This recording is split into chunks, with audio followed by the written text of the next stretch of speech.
To the Meet Builders video, in which I'll be explaining basic rendering in Cinema 4D for Minecraft, and this is something that not a lot of tutorials exist about, and so I thought I'd make one after someone replied to my Q&A video asking me to do it. And I polled on Twitter if there was people who were interested in it, and there were people who were interested in it, so here's me doing that. And yeah, let's just dive right in. I will be using a new build by Captain Creeper, who's a member of Solari, so I'll link all needed links in the description below, including download links to Mineways, which I will be using right after this. Anyway, enjoy. So let's get right started, and we'll get started by opening up Mineways. Already have it open right here, and you can, if you use the new version of Mineways, you can just go to File, Open, and straight up import your schematic right here. You can just open it, then right mouse click and drag over your schematic. Make sure your depth and height are correct. Just 0 to 255 usually is. Then you can either set a texture pack by set terrain file, or you can just go straight for export for rendering. And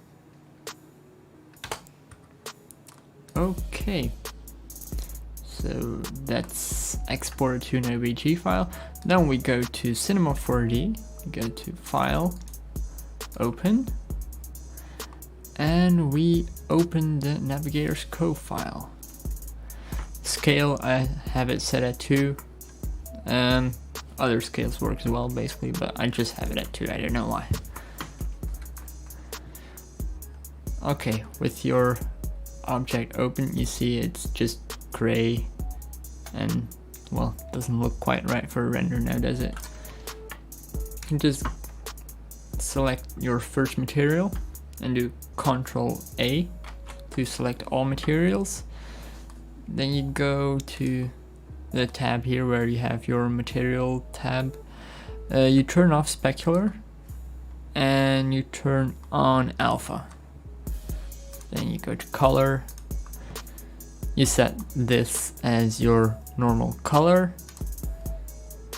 and then you go to alpha and you select the RGBA file. Basically that makes some materials translucent. Okay, so here you have it, the basic setup. Just your object with your materials. It's pretty simple. Okay, but now to make a pretty simple render, we do a floor. Just do that by clicking on floor. And we'll also need a sky. So we're gonna make a new material for them. And let's just use a slightly medium gray for both. You can assign materials but just by clicking and dragging them onto what you need them for. So on the sky and on the floor. But we're gonna need to do some changes. We'll leave specular on. So no, wait, we're gonna turn it off and turn on some reflection, but turn it down really far so there's just a little bit of reflection, not a lot. Okay, so if we render it out like this, you'll see it's very dull. We don't want that. So what we do is we add lights. You instantly get a dark room, but that's not an issue. So just drag your light towards this. I often do that, just towards the side, so you have the shadows on one side and the light on the other. It's just good for contrast. You set your shadows to soft, and you may boost your intensity if you want that. Then we make another light,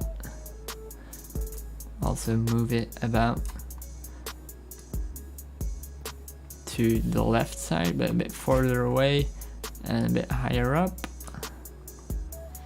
and lower the intensity and also set the shadows to soft. Alright, what you can see then already is a basic render. But you can see, well, it's not very nice. It's just really basic. So what we're gonna do then is we're gonna add another light, throw it to the back, turn it down really far, like only a little bit of light, and I'm gonna turn on ambient illumination. That's gonna light up the entire area. You gotta be careful with this because it often tends to reduce the shadows, but I think for this it'll work. But you can still turn on the shadows, so that's fine. And if you look at that, there's already a lot more light going on. But to make that really stand out, we gotta go into render settings, go to effect, and turn on ambient occlusion. And while we're here, I'm also gonna turn on the physical renderer. You can do this with standard renderer too and go to your camera settings later on, but we'll just do this with physical right now. Just go to physical and turn on your depth of field.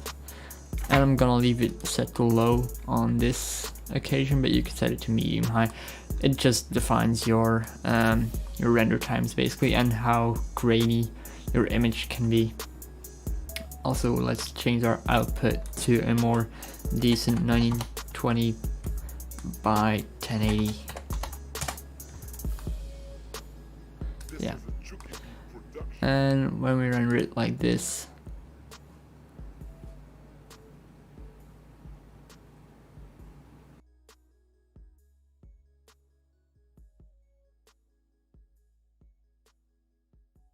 okay, now that we have left that to render out, we'll see that there's still a lot more that we need to change, but there's some decent shadows going on and everything, so that's good. So now we're gonna change that background a bit. What we're gonna do for that is make a camera object and click on this to have it selected. You can just move it slightly here, get a good angle. And because we're in physical, we can change all the camera settings that are usually found on DSLRs or something like that. But for your f-stop, for example, if the lower the number, the more bokeh or background blur you'll have. I think I'm going with it 2 right now, so that's a lot of blur normally. And then just focus distance, click on the build. Yeah, and then you can just turn on front and rear blur. I don't know if this is necessary, to be honest, but I just tend to do it. And you can then look if your rear and front blur are correct. You can just drag them to make them sharper or less sharp. So I'm just gonna render a little region right here, then we'll see if it worked. Yeah, the background is blurry, but I'm still gonna change it. So we're gonna make a new material. So we're gonna make that a darker gray so it matches the horizon line. And turn off specular. So just assign that and remove. So if we render that region out now, we should be getting a much crisper result.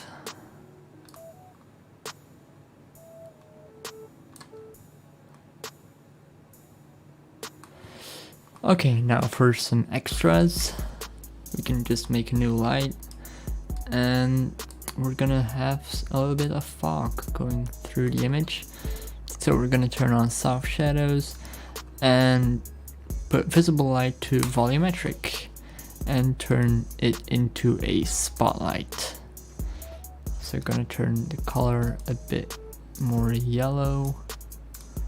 Alright, just go out of the camera and we're gonna turn the spotlight at the build real quick. This decides into where the fog goes. This is just for the diameter. Just gonna take it a little bit wider. The fog is gonna go way past the build, and this is to decide where the fog really starts. I'm gonna see if that is in frame. We're just gonna have that start out of frame and have the fog run through it. Alright, we're just gonna render that out real quick.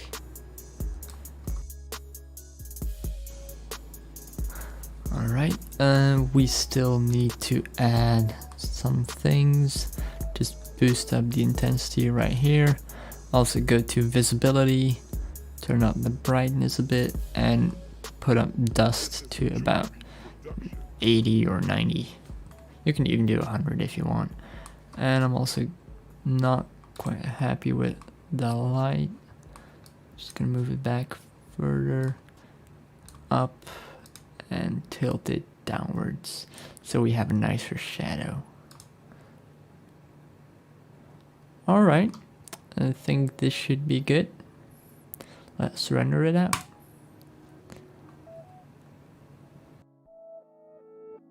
This is a Chucky Beat production. And after a little wait, there you have it, your basic render.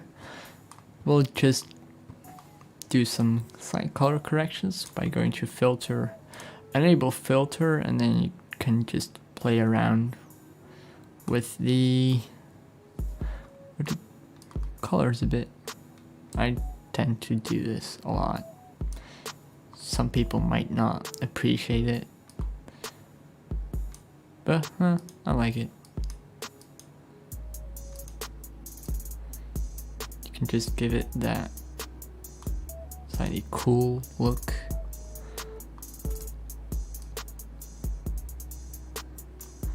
By shifting it to blue ever so slightly.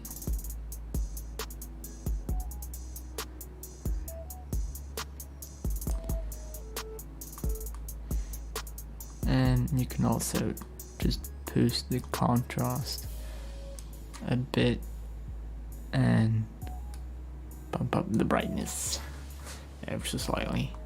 Maybe a little bit of saturation as well. Okay, so that's this without filter and this with filter.